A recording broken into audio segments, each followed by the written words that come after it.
Hello, folks. Hi there. Here we go. We're back for another episode of Würfelcast. Hooray. Uh, Thankfully, no electricity outage Oh, in my well, region. yes, I don't think you would be here if there were a power outage. Power outage, yeah. We did. So we disconnected from the Belarusian Ah, power, and now I think today they're gonna connect to the Polish network, which is European network. okay, great. Well, yeah. Let's hope nothing happens while they connect to that. But I mean, the Hmm. the worst is behind us. I think because the biggest issue was while we are like an island, kind of in an island state of Hmm. power, where like just having our own resources. That was when they had to test a lot of things. That was yesterday. Hmm. So, and that would be the main thing if they test and something goes wrong. So nothing went wrong. Here we are. Well, I'm glad. That's the best news possible for a fairly mundane topic. Power connectivity. Yes. And today's topic is top 5 mundane games. And it's, real life. We're going to Well, talk about power that. power grid can be on there now. You can. You can. That's a mundane theme. All right. Uh, um, let's get to the topics. Without further ado, Let's go. the first topic we have, of course, the Watcher's Babble. And whoops, here we go. Ah, Not this one. okay. Tell me, Kyle. Tell me what you have All right. watched so So far. one, I may have talked about this one before, but it's back, and I'm watching it, and I'm loving it, and that is Invincible Season 3. I guess the first time I've talked Mhm. about Invincible Season 3. I may have talked about Seasons 1 and 2.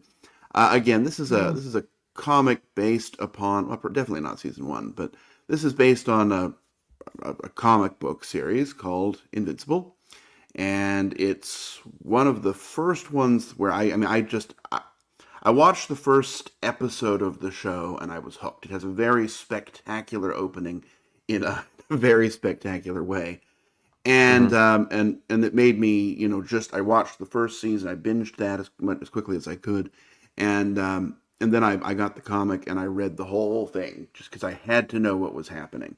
And so far, these have been fairly true to the comics. They've not done a whole lot of let's try something, let's go in a different direction. We want to make this uh, more family friendly or less family friendly or anything like that. It's been fairly true to form. It's very serious, very violent, but it's just very interesting. The characters are well developed. The stories are great. And there's Yeah. 3 episodes available for the third season right now. There's going to be more. The third season is probably, at least from the comic story, probably my favorite of the arcs because we should hopefully get a villain named Conquest, who's just a very big, brutal character that should be showing up at some time in the next few weeks to your Amazon Prime screens. Um, but Okay. I really like this series. I've really enjoyed the first 3 episodes. I was going to space them out so that I could wait until the next one came, but I failed. I just had to watch them all. So there you go. Yeah. Well, I've not watched that. I'm not into superheroes for last 3 years. Just I don't know, not my type of theme anymore. But we played the game. It was fine. Yeah. Okay. I mean, you could watch the first episode and see if it grabs you. Yeah, there's a lot of things to watch, so That's we'll see. true. We'll see. All right. Oops. My Watches Babel is a weird series. It's based on a manga and anime, of course, but it's like a real, like, how do you say, live adaptation of these two, and it has the weird construct that the first season came out, and I thought it's a season, but then the second season came out as a separate entry on Netflix. It's not like under one, you know, one show. So the first one was Golden Kamuy, and the second one is Golden Kamuy 2. Though it's manga and it's like should have been seasons. I don't know what they. I don't know. Anyway, maybe there were different producers, whatever. Um. It has subtitle. Okay, so I Ooh, Golden Kamuy 2. Yeah, Hokkaido Shisei Chujin. All right, something like that. Anyway, this is a weird show. It's about Immortal Sugimoto. That's the guy on the cover here. He also plays Arisu, the main role in that guy plays a main role in Alice in Borderland, which is an ah, amazing show. Amazing show. I love it more than Squid Games. But this one here, it's about the soldier who survived despite several injuries and stuff. And there was a Russo-Japanese war, and he survived that. Now he has learned about the gold that was stashed away by some kind of a clan of natives, and so he's searching for the map, and the map is the prisoners that have like there was somebody who tattooed the pieces of map on I don't know 24 different prisoners or something like that. it's Now very they convenient. try to find them and maybe copy it and maybe skin those people. Yeah, it's like after they die, of course, for different reasons. It has this kind of a weird theme. It has some sexual theme to it. It has this food Great. thing. Like they always like they describe the food they try. They're like this is this, and they always eat some heart and liver and whatever like from the animals. And this, Gross. well, kind of a native food or something like that. I don't know. Anyway, the first one was fine. It was good. I liked it. The second one it becomes even weirder because they sometimes break the fourth wall. They made it into kind of a if I would watch a weird anime or something like that where they also usually break the fourth wall. It's like Hmm. thing. It's very anime like. It's not it's not a movie like thing, though it's like a live adaptation. So Okay. it has weird funny moments, just weird moments. Uh if you watch it, you should just be, informed that it has lots of these weird themes and deaths and stuff. Okay. It's not gross or anything like that. It just, No, not at all. yeah, it's very different from what I have watched so far. So that's why I would recommend to look into this one. Okay. It's season one. Yeah. All right. That's Golden Kamuy 2 or whatever the subtitle is. It's a very easy to remember subtitle. Well, it has the English subtitle. I think it's Fair. I mean, I'm assuming the show has them, but Hokkaido Shuzen Shingen, whatever it was. The Oh, there we Hunt of go. Prisoners in Hokkaido. All right, there we go. That's a little easier to remember. Yeah, and you can see there's anime and there's the Hmm. adaptation. There's manga. At first, it was manga. So yeah, all right, Very well. here we go. Let's get to the next topic, which is recent plays, and let me get to All right. our most our um, biggest website we draw Yes, the there we go. information from, and pictures and all that stuff. Hmm. So, Kyle, tell me more. All right. So there've been a couple of games that have come, and it's been a really exciting time because a lot of games that I've really liked and really been looking forward to have arrived all at the same time, and they're all really big, long, complicated games that take up the entire table. So I have one set up down here, one set up upstairs. The one that really has taken over my life this week is the Elder Scrolls Betrayal of the Second Era, Era. conveniently abbreviated to TESBOTSI, which is terrible. But Okay. that's the one. All right, so this is from our friends at Chip Theory Games. Chip theory games Sure. are known for designing long, complicated, and extremely expensive games. Um, Yes. their most famous one is Too Many Bones. And this game is really a re-implementation of a lot that is in Too Many Bones with a different theme. It's not a reskin. This is very much built into a video game series that I have not played. I know nothing about this Hmm. video game series other than that it's sort of some cold place and that there's a dragon. Um, Well, the but game is extremely popular, which yeah, I don't like it, but it's more it's about the RPG, open world, do whatever you yeah. want, become whoever you And want. it's This is nearly the 20 problem. years old at this point. It's been out for a very long time. At least Skyrim Uh, has. That one came out in the early no, 2000s. s- No, no, Skyrim came 2011. out 2011 or Yeah, so something like that. nearly 2012 or nearly 2011. nearly 20 years old. Um, Yeah, 13, 14. yeah, Okay. that's nearly 20. Um, it's been a long time. But still, I've never really, I tried it one time and it didn't grab me. So I Yeah. came into this without the background, and that's okay. That's often how I get into the background. Uh, this game so it's a campaign, but it's a 3 game campaign. So it's very manageable, right? 3 games, that's okay. It's just playing the game 3 times. And each one is really separate. So, you play session 1 and you're going to pick a quest. And when you do that quest, you've won the session, and it gives you a keyword and says for session 2, pick this option or this option or this option. You do session 2, it gives you some other keyword, and then you go into a final battle for your 3rd session, which is a 3 kind of round campaign usually. One of them was only 2. And those keywords that you got might impact the way that session will go. So it's not really 3 connected stories. It's just you play it 3 times. Um, it uses a lot of the systems from Too Many Bones. A lot of sort of this, the kind of iconic chip theory thing was to have a huge stack of chips, and many of them are your health. And as you get hit, you're going to remove them. It uses this sort of dice system where you have a bunch of custom dice and you're going to slowly upgrade them over times and have access to a bunch of interesting combos. What it does differently is Too Many Bones was very character based.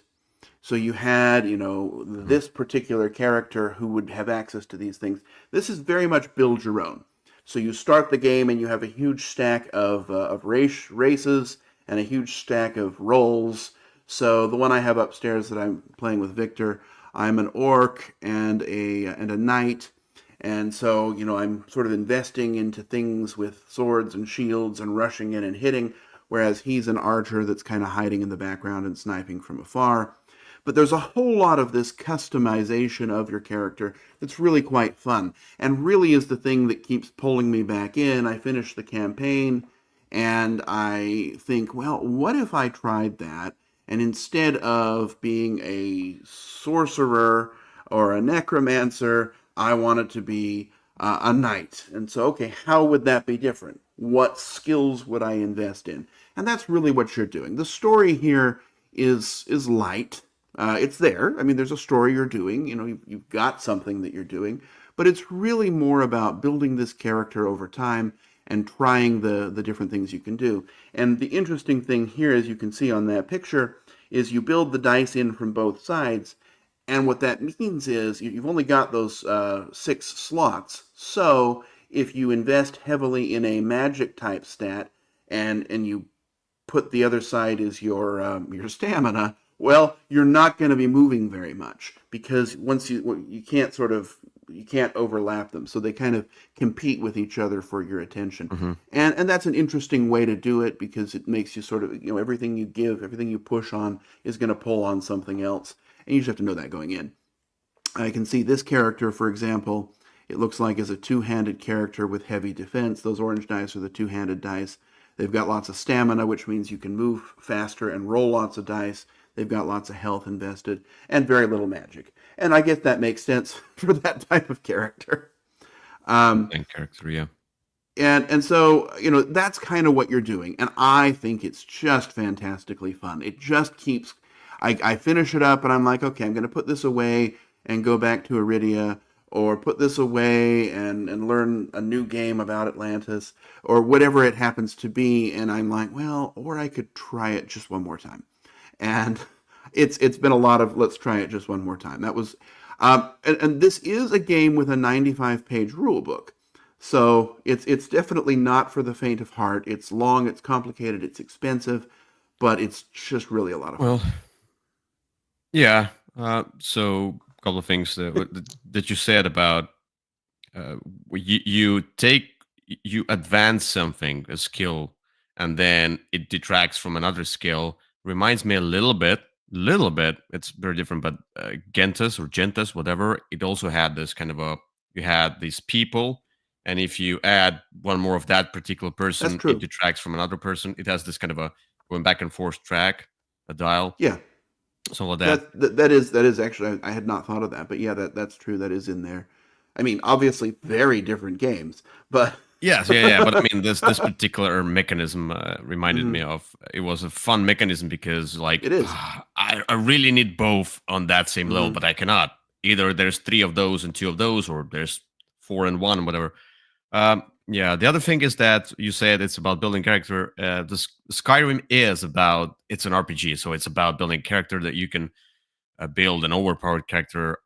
Skyrim has been it's infamous for being one of the most broken games out there, Oh, the video game. delightful.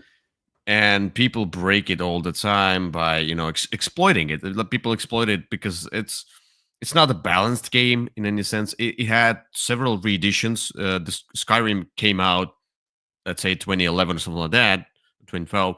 Then it came out with reedition, and then it came out with reedition. Whatever, they upgrade graphics and they try to fix some stuff, but they seem to not fix stuff. It's Todd Howard's and Bethesda's thing, like Fallout games, broken in a sense. You can break them easily if you try to exploit the game mechanisms. So this Well, one seems and to be more that about is what you're supposed to be doing in theory games is finding an exploit and really ramming it in well because that's how you get past things. there Um, it's more of a it's not cheating in a sense. You just oh, use the game, but it's like poor execution of a video game in a sense that you can oh. break almost any game. Let's say Well, you're you not can take supposed to. any That's video not game smart. and break it. Yeah. So it's Mhm. it's it's like the balance issue. So you can become so that overpowered that it's not even what's the point of playing, when you can Mhm. slay a dragon with just one hit. It's the, Oh. the end boss, it's something like that. But yeah, fine. Doesn't seem to be very thematic in a sense, as far as I understand. But yeah, I'm not a Skyrim I fan would. anyway. I don't like Skyrim. Oh. I like Witcher more. Well, I mean, like I'm again. RPG.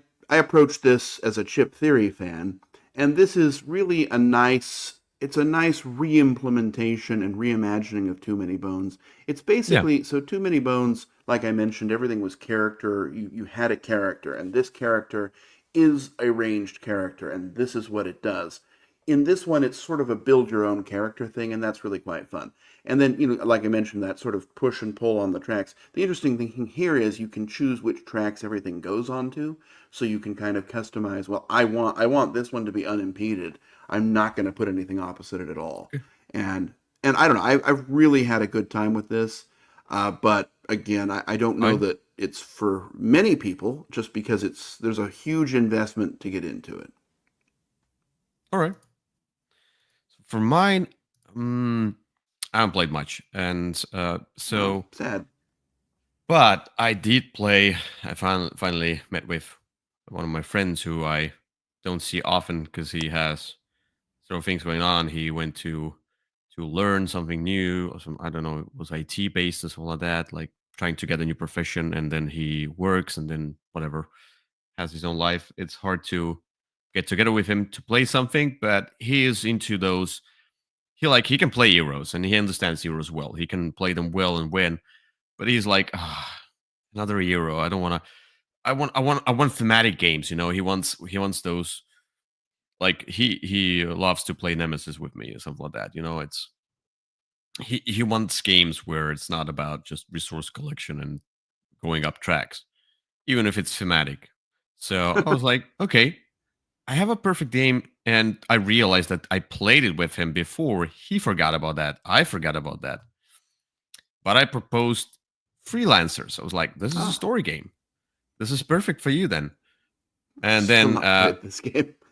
oh, I was unpacking it, and then it has these sheets, different sheets that like, and I'm looking at this one, I'm like, oh, it's our names here. So we play the map, like we play the map B. I'm like, and we didn't. It seems like it was not continued. But I'm like, I don't remember the story anymore. We can start the map B again, or go to map C, whatever. You can pick any map. It's like the same with Forgotten Waters. It's in the same line of games, and yeah, a big. I wanted to play Wandering Galaxy with him, but I already tried Wandering Galaxy with my other friend, but we had a lot of rules issues. We didn't like we went through tutorial. Wandering Galaxies is more complicated than Freelancers. Freelancers felt really easy compared to Wandering Galaxy. A lot of nitpicks, a lot of small things, but this one is solid. I feel like so far, I mean, I need to like, I didn't finish Wandering Galaxy. I just played half of the game. We had a lot of rule questions, and I went to Discord to ask some questions and trying to just figure out the game, and then I'm gonna play it again. But this one is so easy to get into. It seems like it has more rules, but doesn't really have that many more rules than Forgotten Waters. So now let's talk about freelancers. Uh, this is a fantasy themed one in that crossroads system. The premise is the same. You have your character. You kind of build up your character in RPG style. Like you have you don't write your backstory, but you write down some keywords based on some random questions, and then you read your story. You're trying to get different titles. They can be chaotic or non-chaotic. I don't remember exactly, like good or bad titles, and then eventually you collect stars, which are the same as the constellations on the on in Forgotten Waters, where you the more you get of those stars, the better ending you get. But it's all about Mhm. the journey, not the ending. The ending, whatever, it's like you can lose, but if you win, it's like you win less or you win more. It's Yeah. like your personal story kind of thing. I don't care about that. It's still fun to read it, and you have those different combinations. Like here, it's not like you have that particular pirate like in Forgotten Waters. Here you have a I don't remember how they're called, but basically, like you can be a Mauser, you can be a Hound, you can be whatever bog thing over there. You can be that kind of a character, and then you combine it with some kind of a profession or something like that, or I don't know, you can be barbarian, a thief, a paladin. You see here, a disgraced noble, whatever else, and you Mhm. combine those two sheets, so it becomes something like that. The difference from Forgotten Waters is that you still have those treasures, but now you have more RPG. Like you can have armor, you can have followers, you can have weapons, you can have weapon enhancements, but it's all on an easy side. Eventually, you Okay. just combine icons, and there are some special abilities that you read. You roll the dice. The dice mechanism is much more fun for me because now you roll all of those RPG like different nominations of dice. Like you have D20, but then if you progress your skill, you add a certain die. Like now you add a D4 that you can roll alongside D20. And if you progress it further, with some of them being progressed only that far, like you are good at these skills, you're not good at these skills, but you can get to D12 die eventually. And rolling two dice and adding them up is much more, Mhm. the numbers are bigger. And yeah, and then you do this worker placement and you read out what happens, you do skill checks. That's all the same. There is a pulling out the bag, the dangers and stuff. The roles that you manage is similar to Forgotten Waters, how you know it's all about just management of that board. It's not really, but Yeah. there might be like I think Forgotten Waters as well, and even more in Wandering Galaxy. There might be some crossroads or things that say this particular job is something this text is referred to. Now they have to decide. So that's why you still uh, pick them out and Right. and play with them. So yeah, and the story so far, it's funny, it's good. I like it. How you progress on the map. You have this kind of a this on the side that sometimes you can go only one way, but then you can go the other way. You get some keywords that like you can put right down on the map. Like you heard about something, you went to that tavern, you heard about something, you put down a keyword on that location over there, and then you're like, should we go there? It's kind of like a side mission. We can explore. It's really, but it might be connected to that main mission, whatever. Mm-hmm. So it's a lot of fun. It is better than Forgotten Waters. It is. All right. It's more fun, but it's the same formula. One of these days. Yeah, and you have those followers that have backstories that you can get their backstory. It's yeah, you have to try it. And rules wise, it's easy. And I think Yeah. the app has a tutorial system, and in the Wandering Galaxy that has the same. The first sorry, the first scenario you play, you can turn on tutorial Mm-hmm. and then play it with the tutorial. It will teach you as it guides you through Sure. as you play the game, which is amazing because then you can start playing already and then learn as you go. You don't have Of to course. read the rules or whatever. It's get in the game right away. So That's freelancers, always good. All right. I'll someday check it out. It's always sitting there taunting me. play with Victor, I might. I just might. Well, and we have to it's finish amazing good too. Elder Scrolls first. Um, Okay, yeah, it has special rules if you play it with less than three. Like yeah. in two I players, it forgot Waters has did too.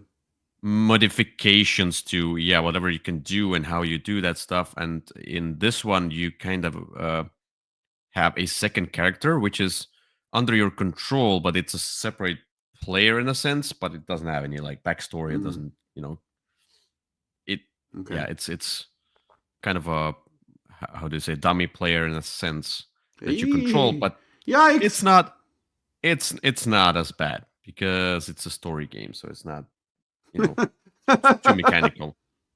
You still Okay. use a lot of your information. It's just there's like an extra player that you Mm-hmm. put down on a map. All right, here we All go. right. Well, Let's get to the next topic, which is crowdfunding. Tell me, hey. Kyle, tell me more. Well, What's the your only biggest thing. baseball score? Oh well, I don't think you want that.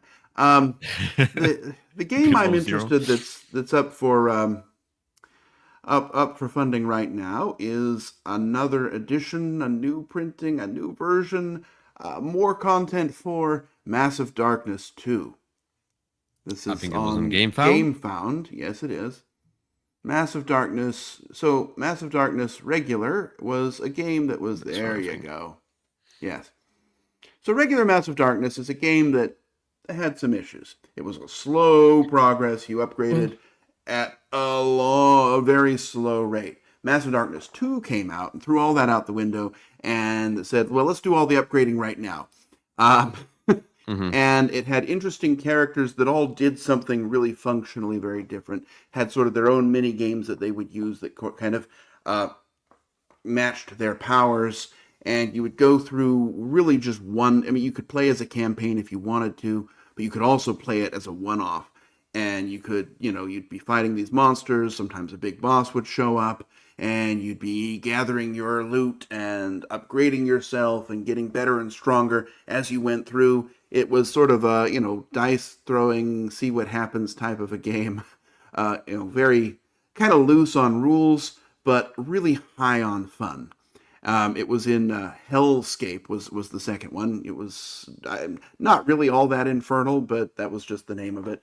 And this is a new version with new monsters, new heroes, and honestly, even if it didn't come with more monsters, I think there's probably enough of those. If it just came with 10 or 15 new heroes, it would be enough to justify buying it. Or not even 10 or 15, even 5 or 10. would be, it's enough sort of more variety because it's really your hero, your character that's going to be what drives your experience. Now they're also throwing in some role playing game on this because, of course, every Yeah. game needs a role playing game. I'm not interested in the role playing game element at all, like 0%. But I'm interested in the Massive Darkness additional stuff, and I think that sounds fascinating. I'm very excited for it. Of course, it won't be here until 2027, I'm sure, but hey, I can start thinking about it now, and it might cause me to dust off Massive Darkness, which is sitting on my shelf waiting to be played. Because all I need is another huge game to take up a table. Okay. Yeah. You said about that this new gameplay gives you the opportunity to upgrade faster. Hmm. That's what you said. It reminded Yes. me of one game that I would love to come back redesigned, keeping that in mind. It was Shadowrun Crossfire. That would Oh, have been okay. an amazing game if it wouldn't be for sluggish, slow. Yeah, Uh, I heard that was kind of. just I never played it, but I did hear that was an issue with it, and that was I mean, honestly the issue with Massive Darkness One.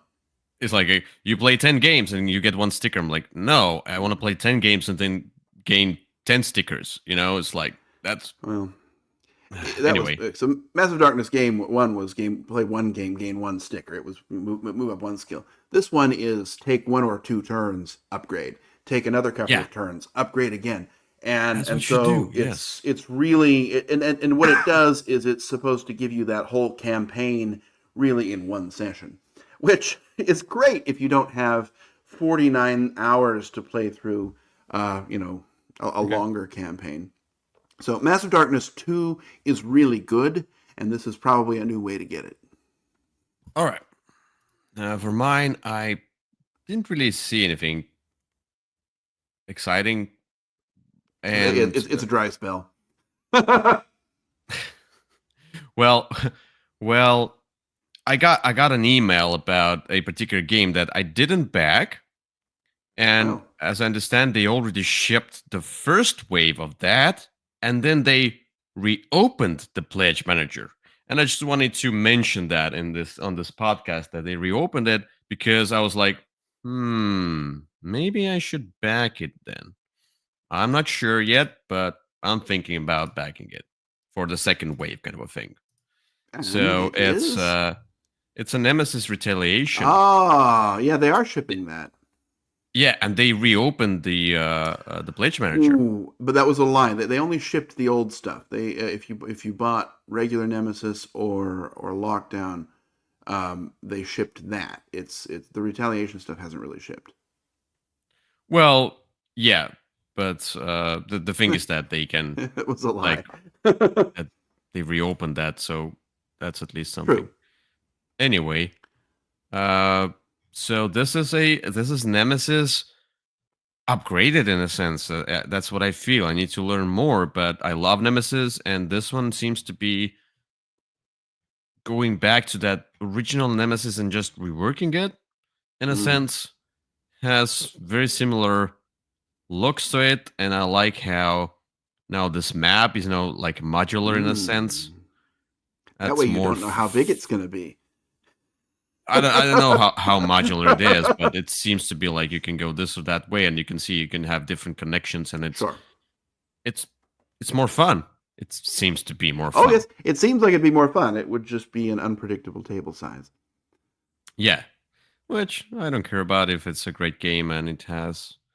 I don't know. I know what they changed particularly, but it seems to be. It looks like the same game as Nemesis One. The Hmm. second one was looking a bit different. So Hmm. we'll see. I don't know. I'm It doesn't show me that I can. All right, it shows me I can back this project. Okay. Yeah. So um I'm thinking about that. But That's just how GameCon's pledge managers do. They treat it as backing a product. so if you want to, and what does it say? April 2025, and as I understand, it's not accurate. They're gonna like they're still doing some stuff on it. It's gonna be probably the end of the year, but Well, We'll so see. what it might be, the way Awaken Realms often does it is they'll ship the base box first, and they'll ship all of the expansions a year and a That's half what I later. did with original Nemesis, yeah. Hmm. So But we'll see. it seems to be, yeah, that you can use this, and I don't know what it says here, how far it is. I mean, if it's pledge manager, that means they're still not done. The copies are still not done, and they Yes, they just like to wanna, sell some more. yeah. We'll see. Anyway, that's Nemesis Retaliation. There you go. All right, let's get back to Working Geek and the next topic, which is buy, try, goodbye. All Kyle. right.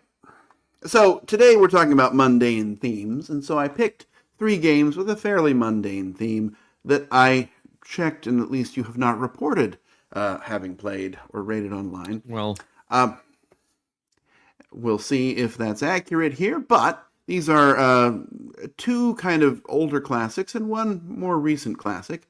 The more recent classic is the game QE, the game Quantitative Easing, which is a simple auction game, really. But the hook of the game is that you don't have actual money. You just write down any number you like. You can literally write down any number, but if you write down too complicated numbers, it really complicates the game. That is the old version. That's the same game. Um, this is a very light, short game. It says 45 minutes. That's kind of an over exaggeration. That's if people are really taking their time, because this is just really, it's time, you write down a number.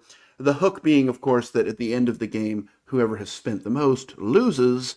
And so you want to spend enough to win a lot of things, but you don't want to spend too much. So that is your first game for consideration. Your second game for consideration, I thought about immediately when you mentioned what was going on in Estonia. I mentioned it earlier, and that is Power Grid from Friedman Freeze.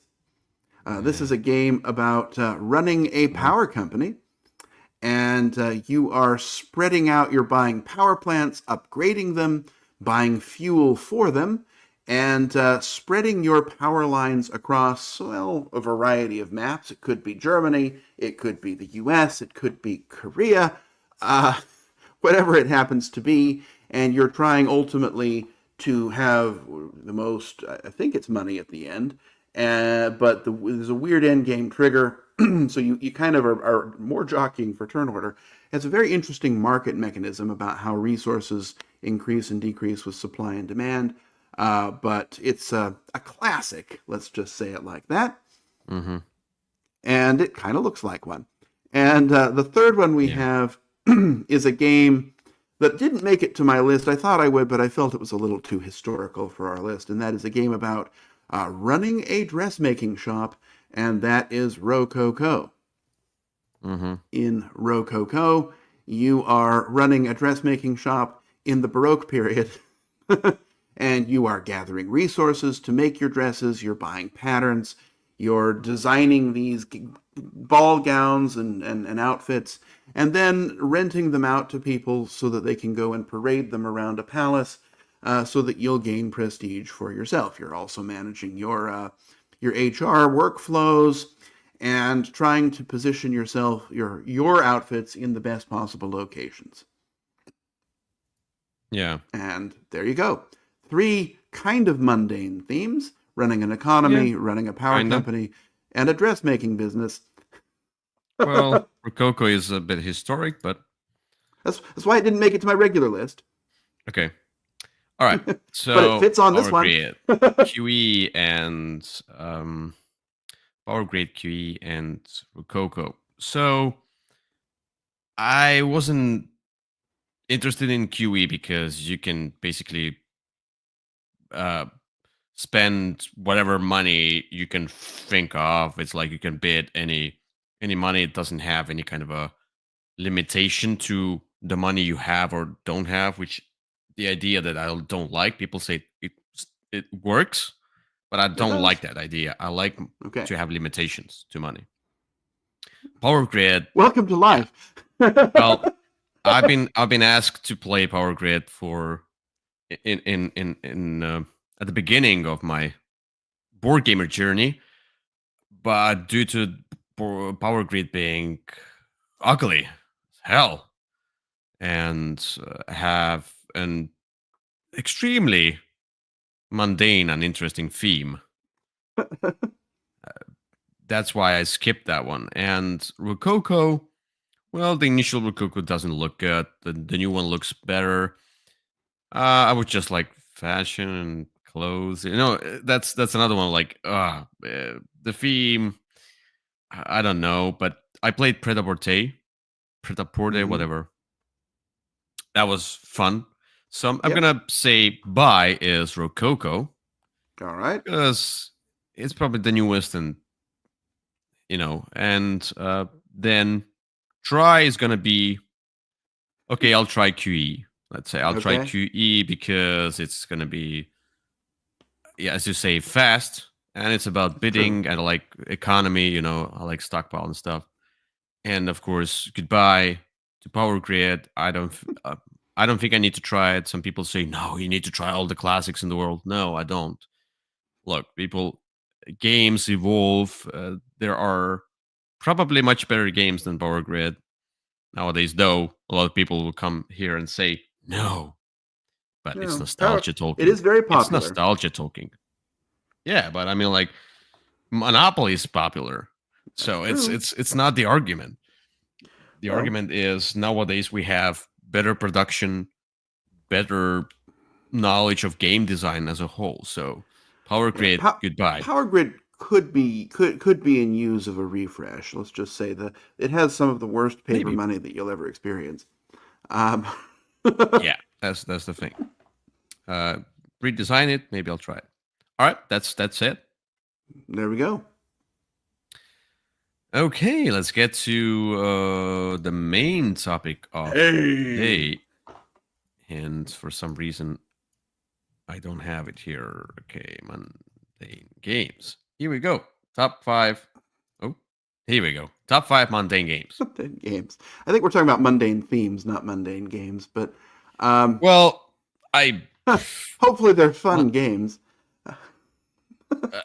yeah, that's why I wanted to add an explanation. It's a Very mundane well. games.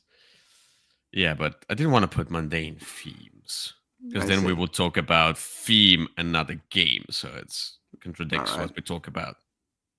But Very well. whatever, as we explain it. So mundane, or what I said, real life. Your usual Mm-hmm. stuff, your nowadays thing. It's like nowadays in a sense that it's not. I excluded historic. Yeah, Mm-hmm. we both excluded historic. That there are some things that are real life themes, but they are historic. So Yeah. let's narrow it down. Then We one other excluded thing civilization games. We excluded, which is historic. yeah, well, sort of.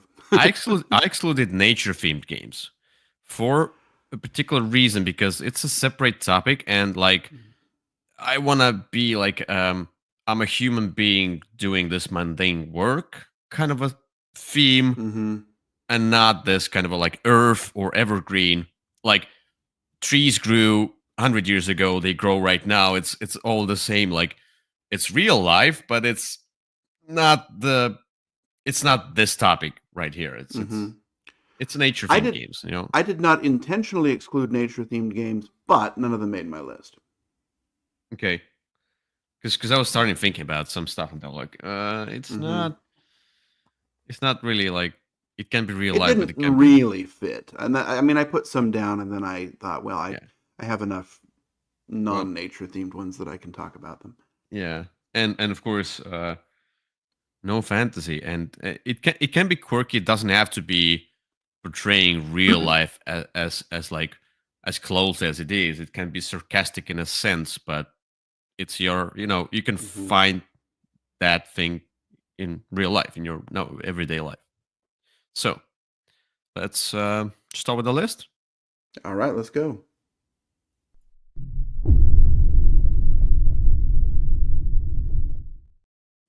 All right, my number 5 comes courtesy of Victor, and that is Gay Sauna. No, that's uh, that's not my number 5, although that does fit the list. Uh, Well, um, It's historic. It's also very right It's now and nature. something that, Yeah. that people definitely do. My number five is a game that's has a second edition coming out that's going to fix, hopefully, the biggest Mhm. issue with it, because this game is ugly as sin, but the game is Food Chain Magnet. Food Chain Mm, Magnet has you as the yeah, head probably. of a fast food chain, and it starts out small. It's a small one-shop event, and you're gradually expanding yourself. You're investing in different food products, investing in advertising campaigns, trying to price your products at such a level that people will still want to buy them, but also, will still make you money because at the end of the day, you have to pay your sales force. And this is just really very much a business running game in a fast food theme. The biggest issues with the game are number one, it's not a looker. And number Oh, two, it's very unfriendly to new players.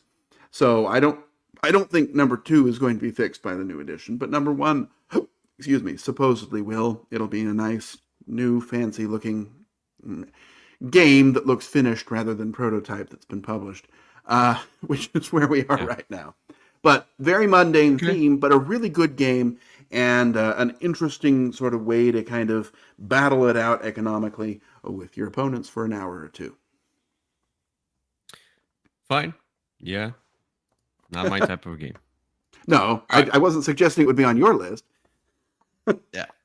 So for my number five, it's something I can relate to in a sense that I worked in that environment, not as this particular profession, but still. My number five is Kitchen Rush. Mm-hmm. Oh, what did I write here? What's going on? I cannot write today. There's a revised edition. I bet I played the original. Well, probably Well, doesn't matter.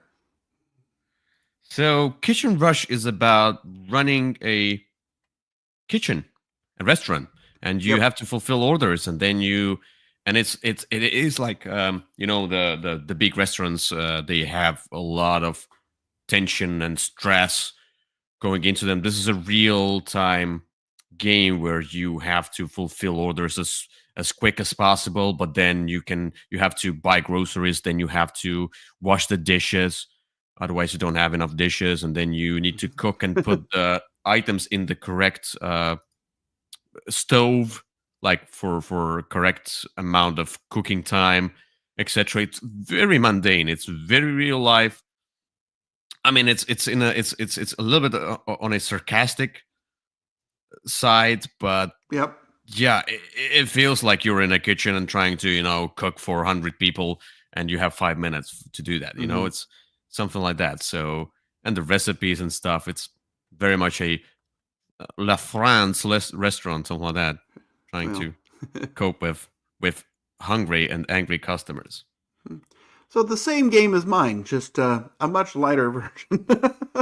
Yeah, it's about food chain in a sense. Yeah, Yeah. one restaurant. I didn't put this on my list for the simple reason that I've not played it. I've played Rush MD, which is largely the same thing though, Hmm. and yeah, it's kind of the same experience and a good fit for this list. Well, I played it a long time ago, and I played it with different people, but I played it with one particular person who took it very seriously, and it was Ah, fun. Yeah, and it was oh, fun okay. because like he took it seriously, but we were like, and we failed and we failed, and we're like, no, we have to push it, we have to get it together and get these orders done, and then like because he was also working with me in the same restaurant, so we were like kind of feeling that theme and taking it Right, seriously for this particular moment. It kind of felt great. It felt like great cooperation as sure. well. Go do the dishes, go put it on the stove, no, the wrong one, put it there, it's like, oh, Hmm. wonderful. All right, that was There you my go. number five, Kitchen Rush. Great. Let's get to number four.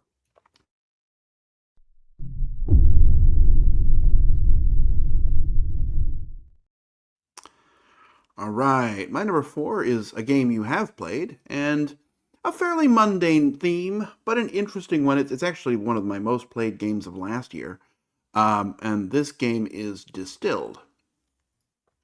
In Okay. Distilled, you are running a spirit distillery, and you are trying to develop your recipes, gather ingredients, and ultimately, get a lot of points. Hopefully, by making these recipes and selling them at the right time, so that you can get the points that they're going to give you. You're And going to it get comes different. with a real life drink. It does not. Um, Okay. it does, however. Mine came with a shot glass. Um, Really? so Oh. yeah, it did. I mean, I have it sitting on a table. It was from Kickstarter Cool. though. So you got this recipe board, and kind of the unique thing about the game is that you'll play with a different suite of recipes, or sorry, flight of recipes every time, and that's the different types of spirits that you can make. They use different types of ingredients. You can go heavily into grain, you can go heavily into plants, heavily into fruit-based liquors, and they have different values. Sort of the fruit-based ones usually take a lot longer and are more expensive to make, but they'll be worth a lot. And ultimately, over the course of the game, it's not about efficiency, it's about planning. Because you're only going to be able to make 7 things over the course of the game, one per round. And the tension comes if you decide to make something that has to age, it means you're not getting any money for the next round. And Yeah. so you're like, okay, when am I going to make this thing so that I don't suffer and lose a whole round because of that. Now you're always able to make something, right? There's always some free stuff that you can grab.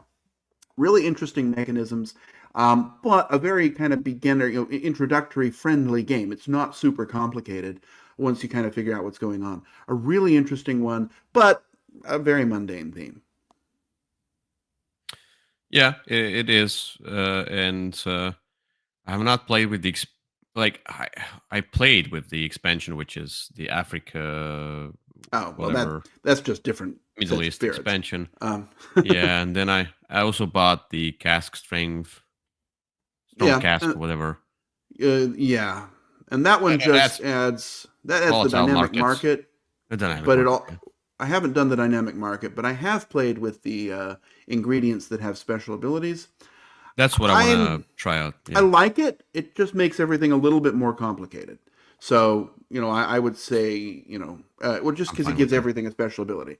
If you're playing with new people, I probably wouldn't use it, but it's a separate deck of cards, so you use one or the other.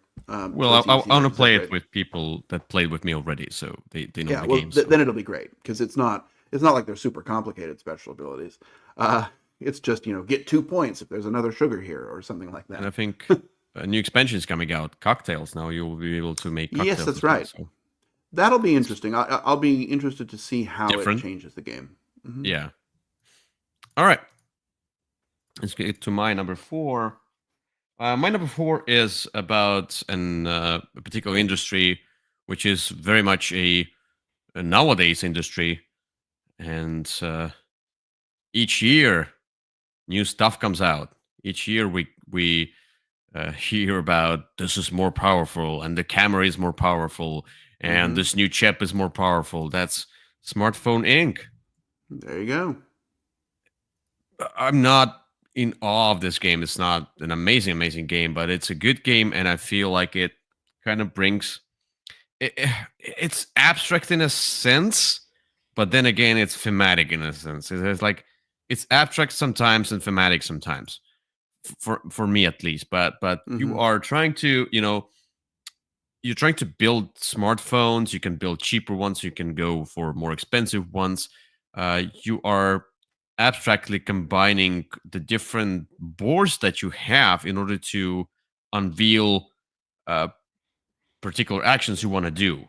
This is the abstract part in my sense. But then you advance technology. You try to grab the market of that particular region, so you will be able to sell there more. All of that. It's about production, technological advancement of smartphones. Though it's very much a oh my like the initial smartphone doesn't have any Wi-Fi or good battery or NFC. I'm like every smartphone nowadays has it, but this one kind of works in a sense like you are upgrading your smartphone with extra features. Think Hmm. about this would be a first smartphone with touchscreen coming out, something like that. That would be this kind of a age. but Yep. it's still mundane, and nowadays it's real life. It is, and it's not about getting all of the features. It's about getting the ones that you need so that you can find your own niche market here. It's a very businessy game. Yeah, Um, yeah, and it's not super complicated, which is nice about it. true, It's not true. really a looker. I've Um, never played mobile markets that I wanted to play, yeah. but yeah, maybe Okay. maybe one day. All right, let's get to number 3. Let's go.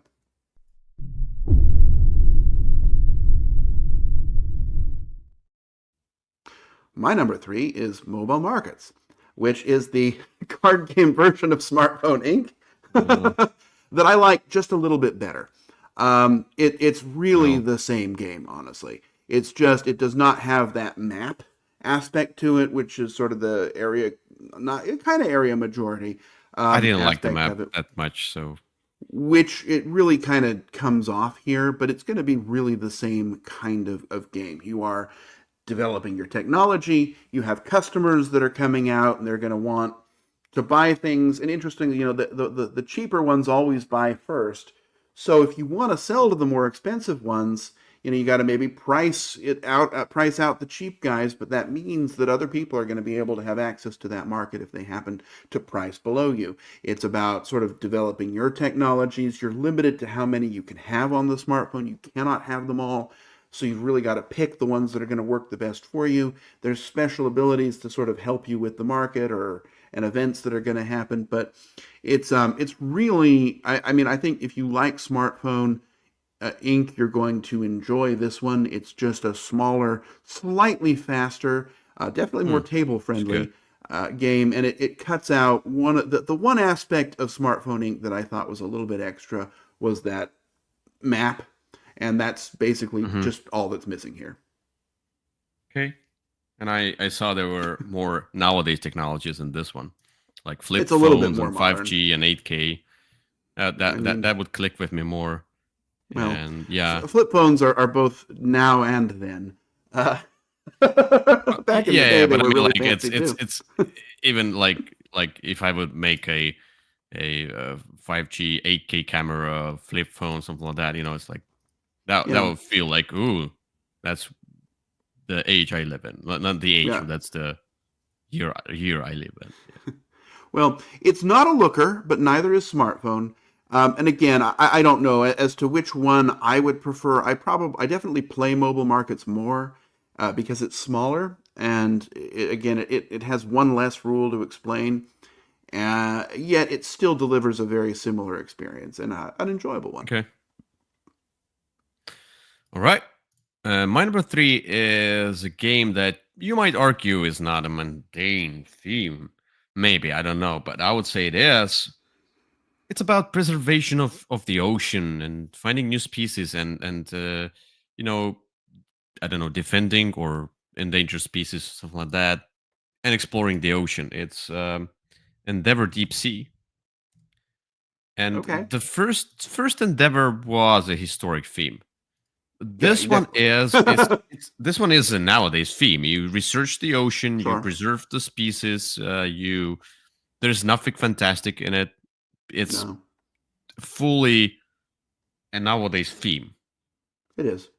You submerge, you do this, you do that, you do research, and it's a fun game about taking those roles, which will give you certain actions, action Okay. icons, and then you can activate them, and then you progress on the board. Progression on the board gives you opportunity to activate more of your roles as you get them. At first you can only do maybe two or something like that. Progression on the board gives you more of anything. Like you can do more Sure. of that. You can do more of the other thing, more of the third thing. Now you start with only few tiles. It's only the above the sea level. Then you submerge into the deeper ones. It's very mechanic in a sense that uh, you put discs on this thing, so it activates that thing. There's a lot of that engine building and progression Yep. feel to it. You have different actions you can do and save turtles or whatever, but it's abstract. You won't feel the theme in the mechanisms too much, but you can understand the whole theme about Yeah, well, preserving it's still animals and definitely then there, right? I mean, exploring. you Yeah, definitely are exploring. exploring the sea. Yeah. It's just it's not as thematic as you would say is, for example, the Fuji magnet might be very thematic in a sense, True. mobile markets might be very thematic in a sense. This one is more abstract, but it was a lot of fun when I played it, and this progression kind of a feel that you have, like now you have even more specialists, and now you can get better specialists. So and you have to upgrade those tracks in order to get better specialists and etc. So you always Hmm. trying to move those dials to the right. That's the main thing you have to do in order to progress. Yeah. Yeah, I actually accidentally bought a second set of the the promo pack for this game, so I have two of them.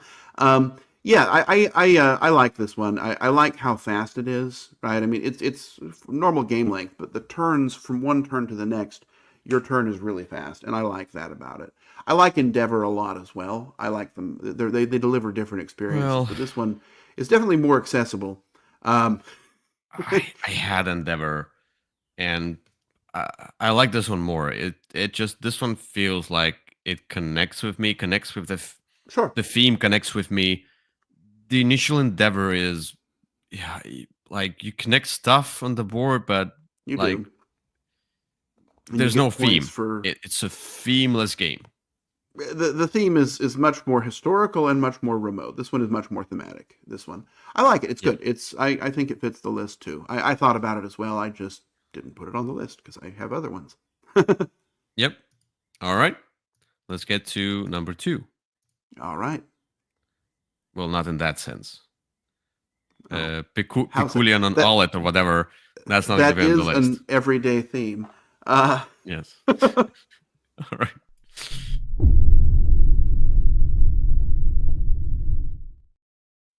all right. My number two is a game that I think you have not played.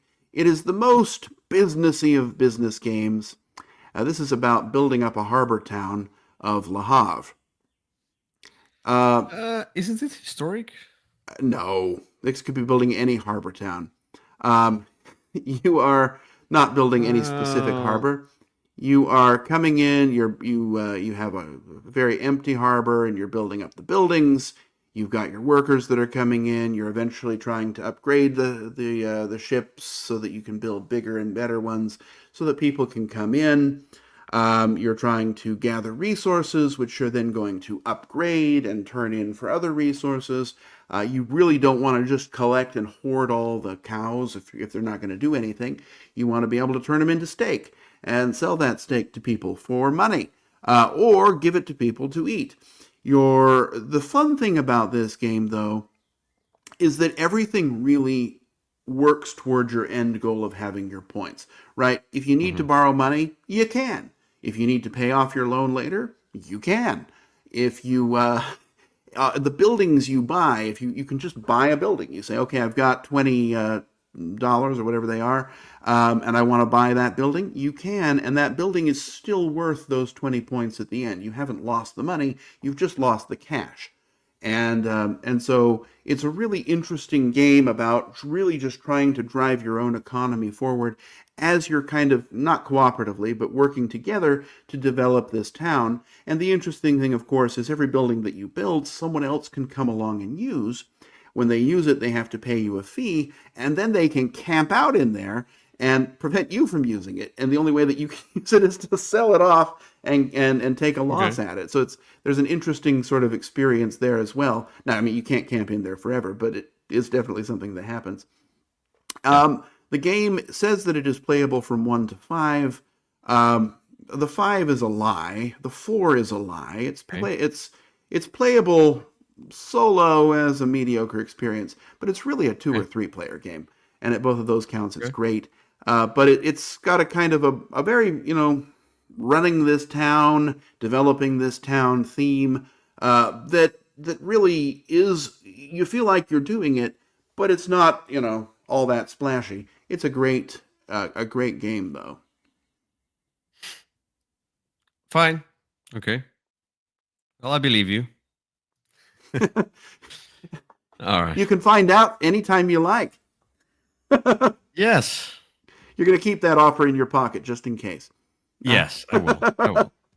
All right. My number two is, well, it seems like mundane themes are all about food industry.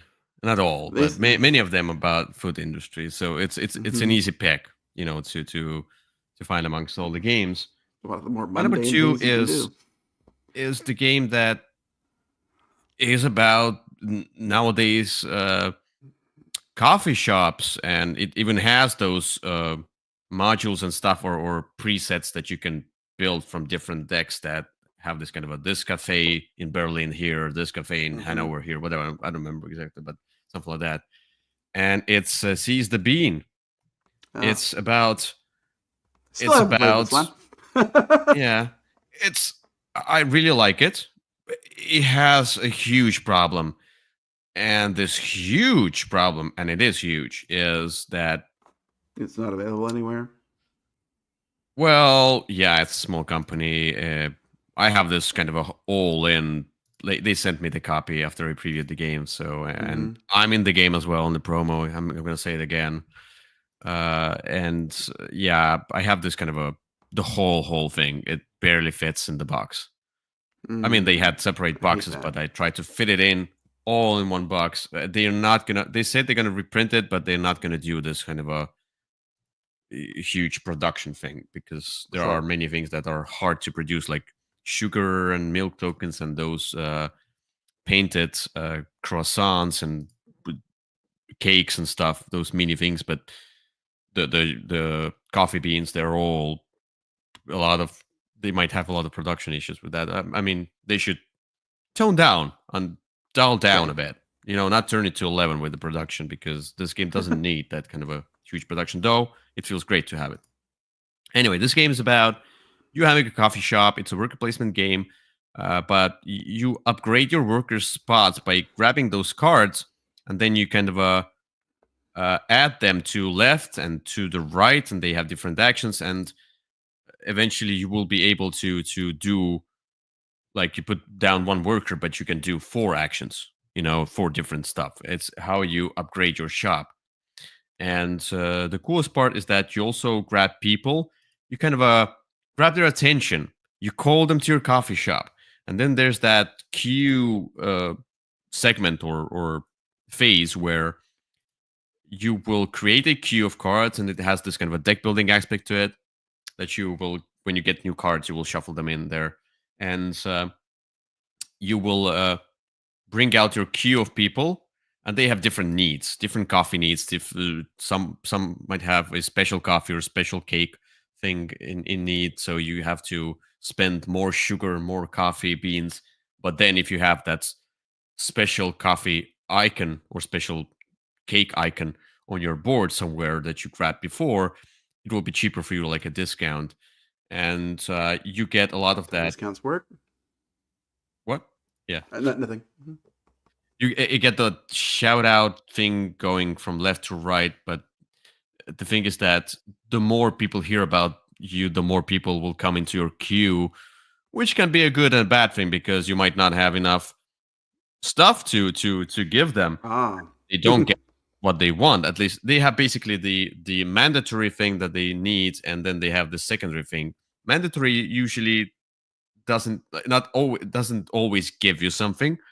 But the second thing, which is optional, gives you good reviews, which are points at the end of the game, or some other stuff. And then all of these cards have abilities, and it's all iconography. And so, yeah, you're trying to fulfill orders. If you don't fulfill their orders, they become angry. They get those angry Mm. tokens on them, and then they get angry reviews. It has this theme going on. And yeah, and the thing is that that really doesn't help the game. It's the iconography. There's a lot Oh, of iconography, especially if you have great. different sets. So you don't, like, you have, let's say, 20 different sets of groups of people with the cards, with those upgrade cards. You only mix and match, let's say, five or six of them. And then if you mix and match the other ones, they have another iconography. It might be similar to that iconography here, but each time I look at this iconography, I have to read from the back of the rule book what does it mean.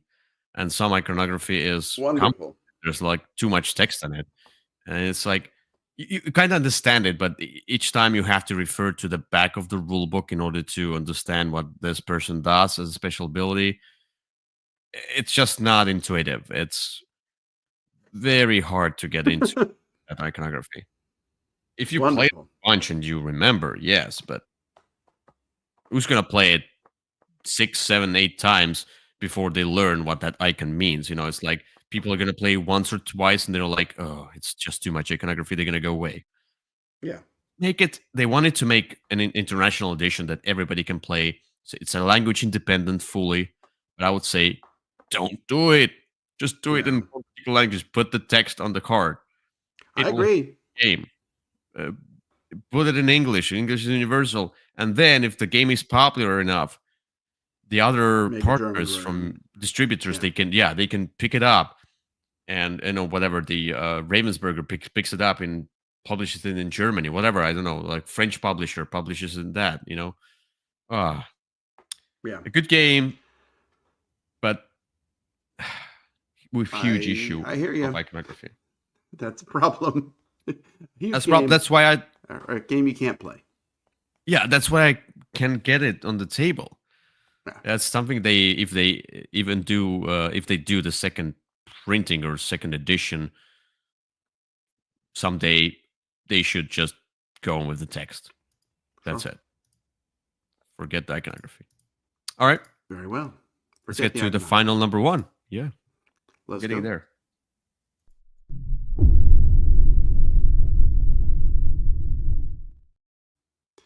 All right. So Reaching. again, number one, most Yeah. mundane theme is the Dixits. Well, no, Oh, okay. Um, it's a fantasy. that's true. I guess that particular game is. Victor did say I need to put it on the list, though. Well, So they have smiley faces, so no, it's that's fantasy. true. Well, they're happy. My number one is definitely the most played game I have on this list. Um, I play it all the time. It's one I'm always looking forward to trying. And the theme we have is, of course, developing and running a zoological park, and that Yeah, is of Ark course. Nova. Yeah, but that fits. Yeah, Right? I mean, it is, right? I mean, you it start does. with this empty zoo, and you've got to figure out how you want to fill it, and you want to fill it with, special events that don't really host any animals, or do you want to have a whole bunch of advertising and gift shops? And this is a very interesting version of Ark Nova. I guess somebody's just built. Okay, there we go. Yeah, um, trying to find them. you Hmm. know, what kind of animals do you want to put in there? What do they need? Do we have everything we need for it? Is it going to have, enough space? Do we have enough, water and rocks to kind of keep the thing happy? Do we want to put it in an aquarium and fill it with fish? Are people going to come and see that? Do we just want to have a whole bunch of sponsors and have this be an advertising wasteland?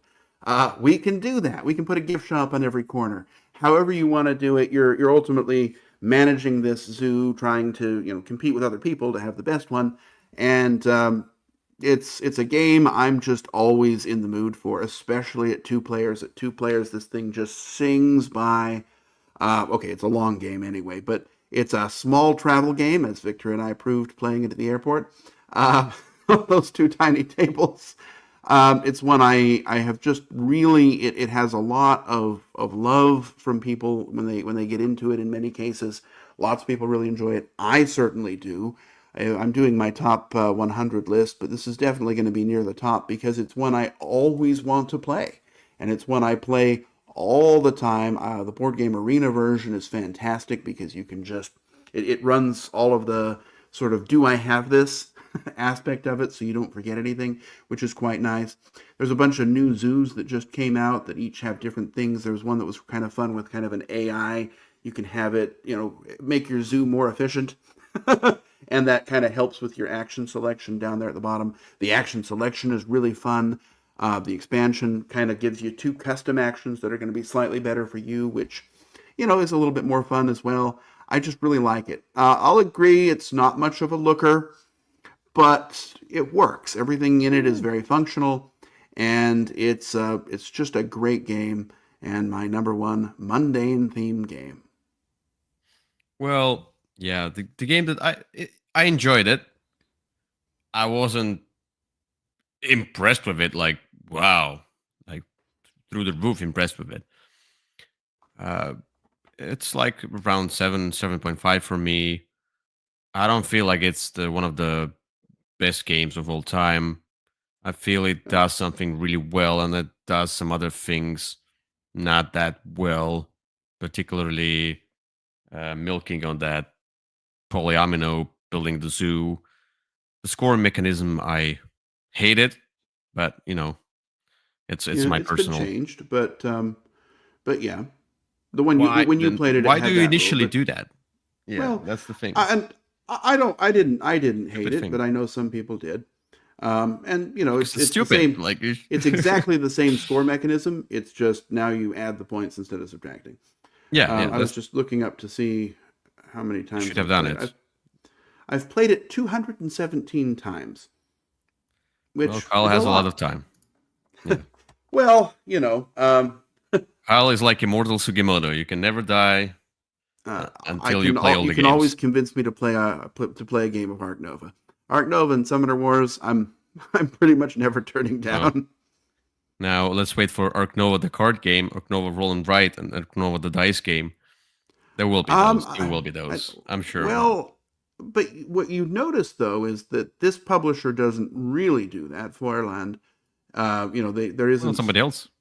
Somebody might, but there's a big box edition coming with some small expansion. But so far, all the expansions have been just a few more cards and a new way to kind of adjust the action cards, which have been kind of in the spirit of the game. I don't know that I need a card game version of what's largely a card game as we have it, um, and I I definitely don't mean, need the people Arc still Nova do roll it. and ride. I will see. I mean, I could be eating my words, but this publisher has been fairly disciplined in what it does with its games. Okay. All right. Let's go from an okay game to a great game. See what I did there? I did. I'm not going to acknowledge it though. Let's see. Well, but you're gonna like my number one because you like Okay. this game because it's Is been it on the Summoner list Wars? already. Is it the Dixids? Uh, Is well, it gay? it Is it Gay starts Sauna? with D. Ah, is Stilled. it Destilling? I do like this game.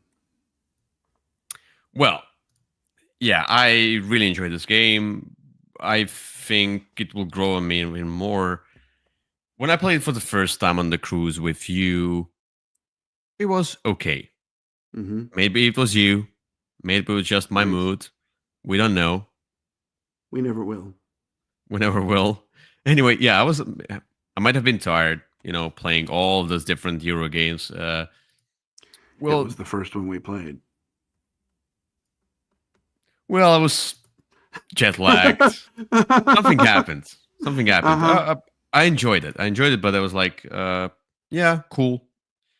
And then a few years later, I'm seeing this game on the shelf of a, well, let's say online in the online shop, Mm-hmm. and I'm like, well, I could use a new game in my collection. And by a And few years later, you mean later that year, because this was last cruise that we did. We played this. was it second It to was last? last year's cruise. Yeah. So not the last one we just 23? went on, but the one before. Mm-hmm. Yeah. Okay, I don't know. Maybe it was a long time It ago. was the 2024 cruise that we played it. I see. Okay. Anyway, maybe a year later then. Yeah, Later because I that was year, you like, saw it. Mm-hmm. I think it was at the end of the year. Okay. Anyway, who cares? I It'd don't be like remember. 2 months ago. Anyway, go ahead. Continue with your story. I'm just fact checking you, and I should stop. Yes. I'm like, yeah, I think it's thematic. I'm sure people will enjoy it. The people I play with will enjoy it. let me buy it. Whatever. I'm gonna try it again. I'm gonna buy it and try it Mhm. again. And I bought it and I played it again. I was like, yeah, there's something to it. Something I missed. Mhm. The card play. Uh, People might be annoyed by this mechanism of pulling out the top and the bottom card. It's just pulling out two cards and it's being random. But that's who it kind of is, and I feel it's a little bit thematic. Sometimes you fail to make a correct. Yeah, I mean, Right. nowadays you probably don't fail because you have a lot of this nowadays technology, and it doesn't really say what time period it is for distilled. It just is distilled. It's the Well, same as nowadays. but these You are put small distilleries, right? This is a sort of a yeah, small local one that might not have that technology. and I've been So to local beer distillery, whatever beer making this that's a brewery. It's factory. very different. A Sorry, different sorry, process. brewery. Yeah, yeah, yes, but I've seen they made special beers in those wooden caskets as Hmm. well, the barrels and stuff. They Caskets. uh, wooden, not caskets, sorry, barrels. I want to say Casks. Yeah.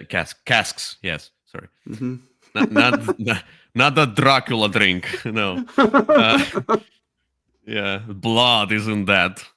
One, two, three. Okay. Or Yeah. formaldehyde. Anyway, it kind of reminded me of that. They're similar as all of this stuff, Sure. and how they show the ingredients, and there's wheat and stuff. It's the same for different drinks that you make, and it felt thematic. The second time I played it, I played the third time. It felt thematic again. It Yep. felt even more interesting. I kind of explored the game more. Now I bought the expansions and I have played with the expansions, but I enjoy this kind of trying to find a particular barrel, but then I don't find it. Then I have to deal with that and aging the spirits. But then I don't have enough money. Should I now sell my 2 year aged spirit, whatever, or should I wait more? But I don't have enough Can money. I But wait more? I'll sit on my vodka or moonshine this round. Okay, whatever.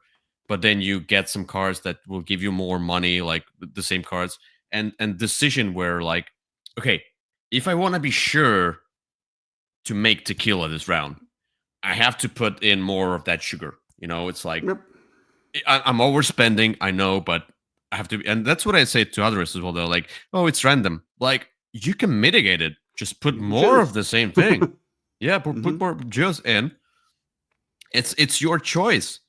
Your choice right now is not to spend that much and you know just prey on the luck, but you can mitigate it quite quite much. Yeah. And there are some cards that let you put the card back Hmm. if you pull it out. There's some special ability you can upgrade your stuff with specialists and other stuff, the office, whatever. It's a wholesome game, Hmm. and I'm really looking forward to playing with the expansion to get the dynamic market, and there are more specialists and stuff, and the ingredients with special abilities, and of course, I'm waiting for whatever the cocktails thing is, because like Yep. cocktails is not distilling, cocktails is just mixing already done distilled stuff into a drink. How it's Yeah. gonna Are we gonna open a bar in the distillery, something like that? Like it's gonna be on a separate board where we can now Maybe. mix and match those drinks and then that we distilled. I don't know. It's gonna be fun. I mean, it's this company only has two games, and only one of them's available right now. So they're really investing in those two. So it's giving people more what they want, I guess. I really like Distilled, like kind of has been your experience. It's been mine in that it's a game that really kind of comes alive after you've played it a time or two. The first experience was good for me, but it's as I've come back to it that I've really enjoyed it. Yeah, and it says here cocktails adding a second washback and Oh, craft unique cocktails for customers requiring special mixers that are paired with the spirits from your distillery. Okay, so you're gonna make spirits and you're gonna then mix them into cocktails. hmm. That's what I thought. Well, if you're adding a That's second cool. washback, that means you'll be able to do more than one at a time as well. Or probably make okay, yeah. Yeah. We'll Okay. see. We're We'll just see. speculating right now. We're just speculating. Anyway, uh that's it. We're done. All right, there we go. Let's Good let's mundane get list. back to let's get back to this mundane life that we have. Well, I get to go to Mundane Church. That's exciting. Oh, it's a Sunday church. Just mundane. Monday. Yeah, I heard that's Monday what I said. church. Mundane Like, Church, okay. and then my mundane job tomorrow. Monday job. Exactly. Mambo jumbo. Yeah. It's All anyway, right. yeah, and I have to do a lot of things today, so we have to end it here. It Very was well. fun. It was. I mean, mundane It but was fun. Fundane. Mambo jumbo. What are we doing here? Let's get out of here. All right. Bye bye, everybody. Bye bye.